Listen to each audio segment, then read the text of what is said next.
This is a little bit more UFO related. It's directly UFO related. This is a headline: Meet Silicon Valley's UFO hunters. A small group of venture capitalists and technologists believe that humans can capture and reverse engineer UFOs, and that trying to do so might be a good investment. Of course. So these guys are a little late to the game, but good for them for hopping on board. There would be nothing more disruptive than a sudden discovery of aliens. Perhaps that's why a small contingent of Silicon Valley is so interested in UFOs and what they know of who's piloting them. With the U.S. Navy pilots coming forward to talk about their encounters with anomalous aerial vehicles, UFO hunters are starting to feel vindicated. The cross-section of technologists who are also UFO enthusiasts believe that they not only exist, but they can make significant scientific breakthroughs by studying them. Well, no shit, motherfucker. You just got to get your hands on one. I want to know who these people are. Are we talking about Mark Zuckerberg? Is he going out there UFO hunting? Is he out there playing with little grays? Who knows? Got people for that. Yeah, he hired his personal assistant as a UFO hunter. Yeah. Go get me a coffee from Starbucks and go find me somebody from Zeta Reticuli. Let's see here. Rizwan Zurich plays Play Labs. He's also a Silicon Valley entrepreneur, angel investor, author of the simulation hypothesis, and finds UFOs compelling as a technologist and scientist. I am interested in the phenomenon because I believe mainstream science may have had only discovered 5% of the truth about reality. And the other 95% is still out there, he said in an interview. Well, yeah, I think so. Science is always a little behind. They're way behind on this. Wait, did they not figure it all out yet? Science hasn't figured it all out yet. Damn. Woo! Verk said that studying UFOs, whether they are real or not, have challenged his ideas of what he believes is possible. This phenomenon seems to be about advanced technology that doesn't always fit into our current model of what is technology and what isn't, he said. Well, these you gotta. Okay, none of this makes sense. He's just. I'll give him credit here that these are people that with a lot of money, they invest in big time companies. They're probably multi-millionaires, if not billionaires, and they're taking some of their money to do some UFO research, which is great. The problem is with the previous episodes that we've had here talking about UFOs. Is that when you go sniffing around looking at these private companies wanting to know more about this information, they'll tell you to pound sand, get the fuck out of here. We're not telling you what we got. And I don't really trust that these guys would do the right thing if they happen to discover anything. Would you? Would you share? Would you go like right onto Facebook and be like, dudes, I found a UFO? Or would you want to like figure it out and be like, what do I got here? How much can I charge? I would try to figure it out first. I would definitely go public with it. There's no doubt about it. I would definitely go public with it, but I would have to consider all the consequences of doing so. Once hypothetically, UFO comes down, we start playing Call of Duty together. You know, me and the aliens are playing Call of Duty. I take some pictures, do some selfies, and then after about an hour, they leave. I have great video evidence. They tell me a lot about where they come from, how their crafts operate. I would document all the information. But once you release that, then everyone will be coming at you. Inevitably, the government will sweep in and try to take everything that you have and make it all seem as it's just a swamp gas. Mike, you weren't playing PlayStation with an alien. You're playing with swamp gas. So you'd have to be ready for just the storm of media and government attention. I don't know, would be going public, would that be worth it ultimately for you in the end? Yeah, you might care about the truth and getting the information out there, but ultimately it just might be a headache. You have to write a book. Oh, yeah. Got to write a book.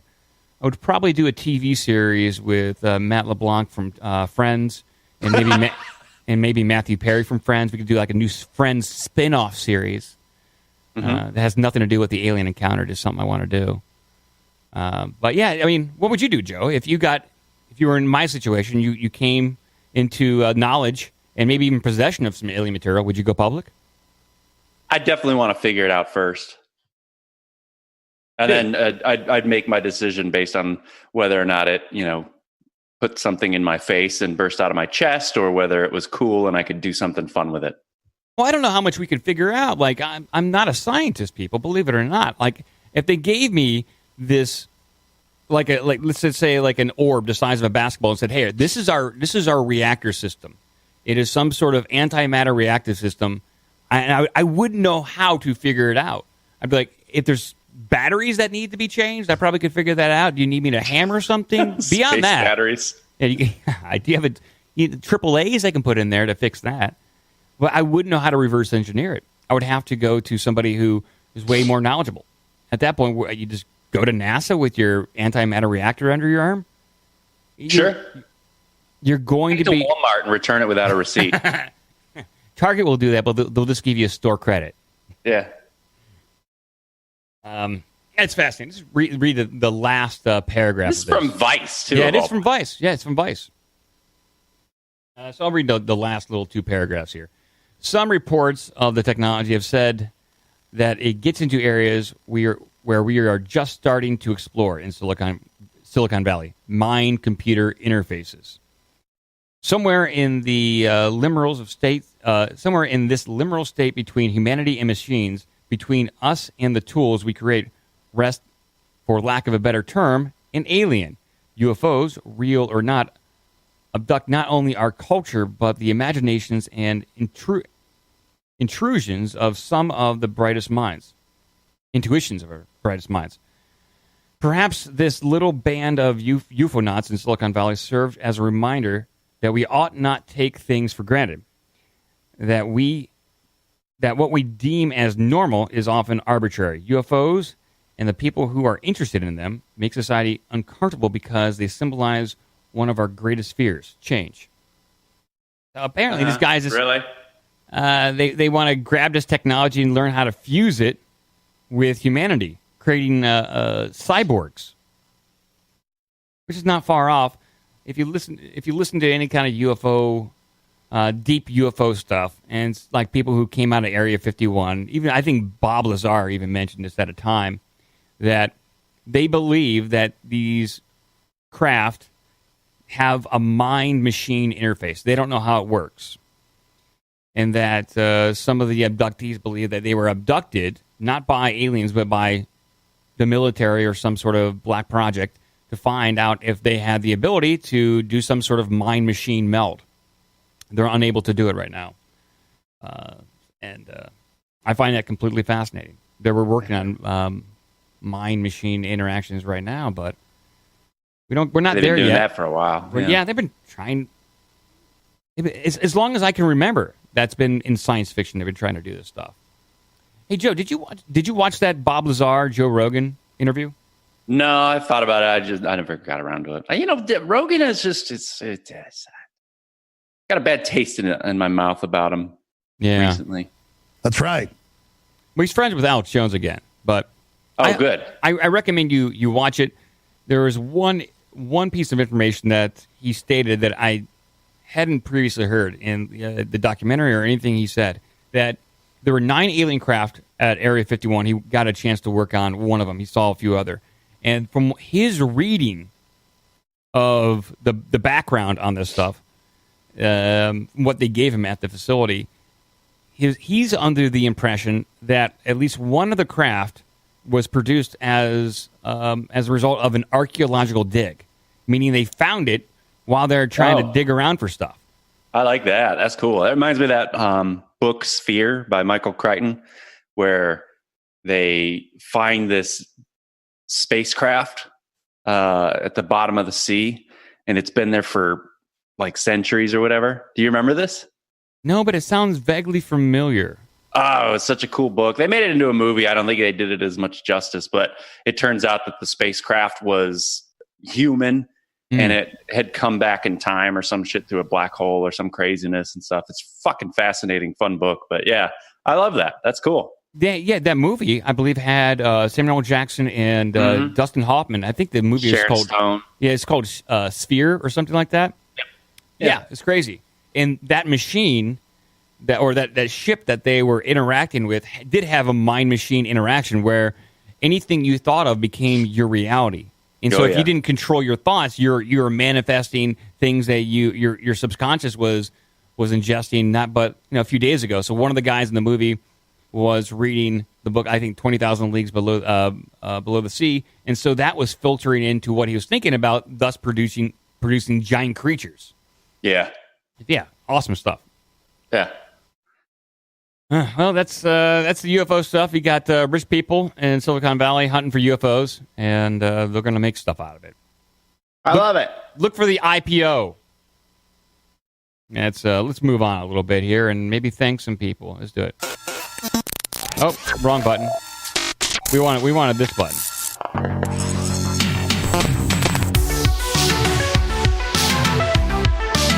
I want the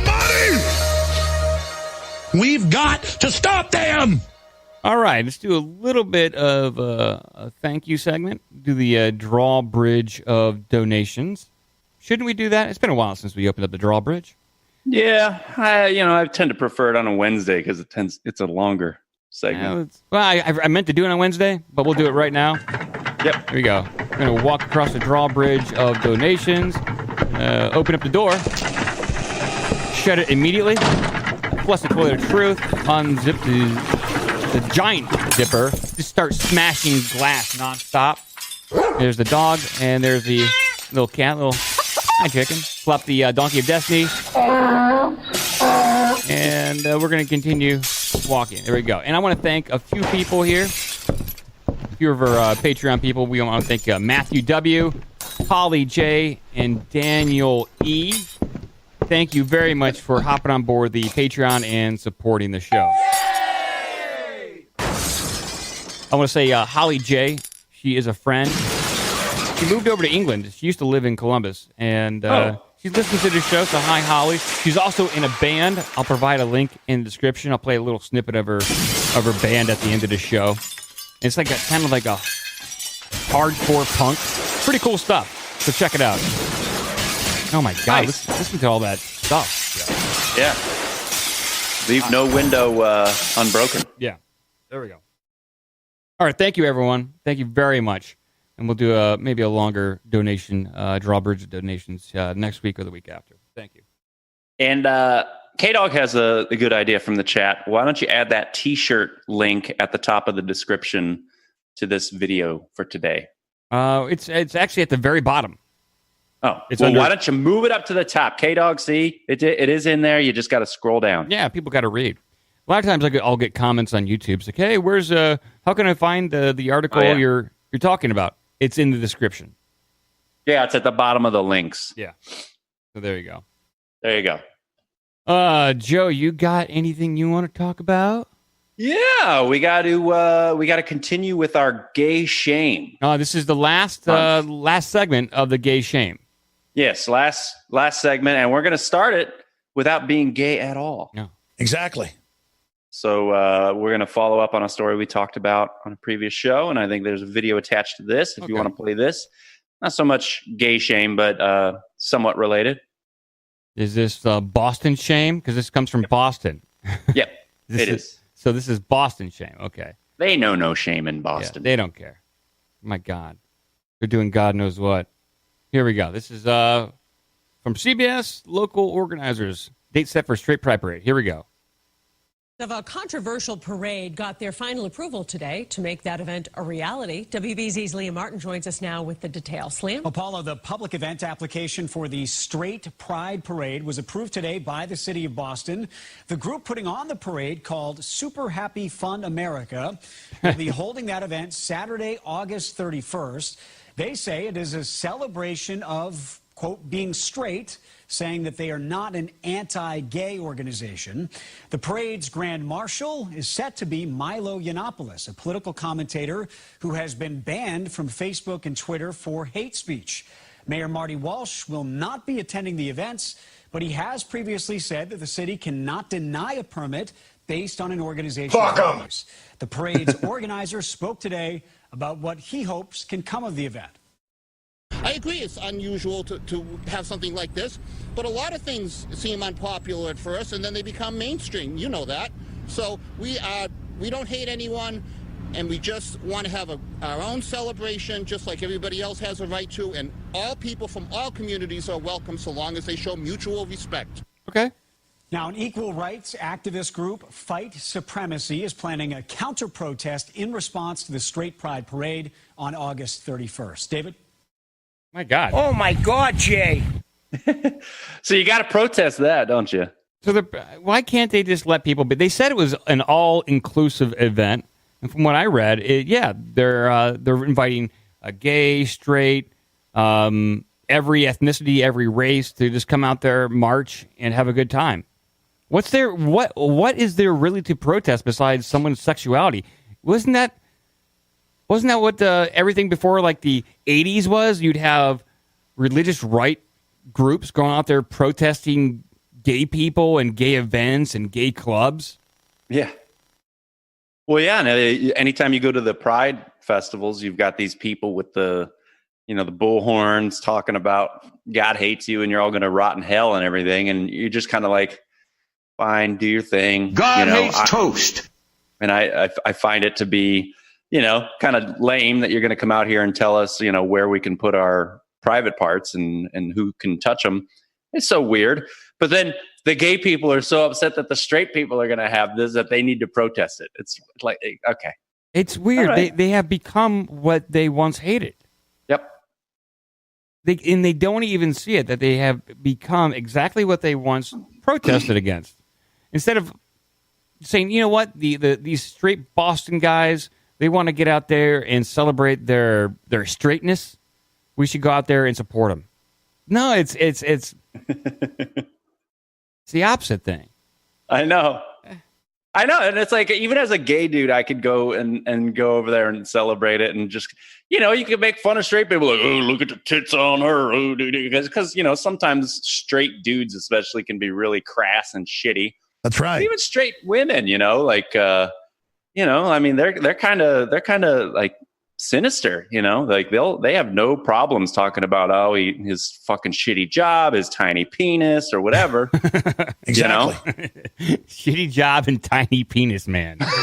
That's not a good combination. Women can be pretty ruthless. Oh, they certainly can when they're amongst themselves. Sure. Yeah. I would say everyone has the capability of being shitty, but when it comes to like catcalling and whatnot, that really errs on the side of guys.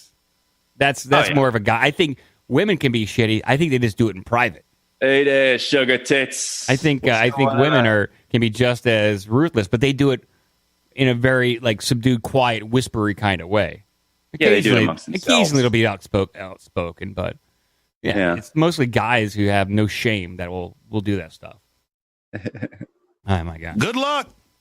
So go to the next one. Okay. In a story that I don't know who could be surprised by. Okay, I've got the next story up on screen here. Mom disturbed by pedophile lusting over her 12-year-old drag queen son. This is a weird headline. Yeah. What planet did I wake up in? I know. You want to read this, Joe? Go ahead. This is Desmond is amazing, the guy. If you want to join the Slack or Discord, give us an email at ourbigdumbmouth@gmail.com. Check out obdmpod.com for all the social media and donation links. Be a part of the magic.